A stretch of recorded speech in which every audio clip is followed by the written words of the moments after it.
Uwi na pala ako sa bahay namin, galing ako pamamastol ng baka dito sa New Zealand. Nakakuha ako nitong libreng gatas. Bakit parang polluted na dito sa New Zealand? At ng mga pagkain at inumin na hindi namin natitikman sa Pilipinas, pinapatikim ko talaga sa mga anak ko. Kanina lang nakakuha ako ng gatas ng baka, kaya nagtabi na rin ako. Ang sarap pala ng lasa pero parang nakakalasing, yung biglang umiikot yung paningin namin tapos nakatulog agad kami. Dahil siguro hindi pa luto yung gatas. Gawa sa glass itong aming bahay pero ramdam ko pa rin ang ginaw mula sa labas. Kung inyo, negative 2 degrees Celsius kami ngayon kaya sobrang lamig talaga. Di na lang marami kaming naimbak ng mga kahoy para sa aming fireplace. Tingnan niyo ang mga punong kahoy sa labas. Malapit na itong magiging frozen.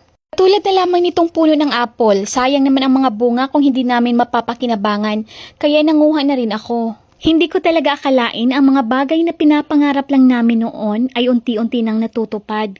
Kagaya nito, kahit anong prutas na gusto namin kainin ay pwede na. Katulad na lamang nitong apple, hawak-hawak ko na.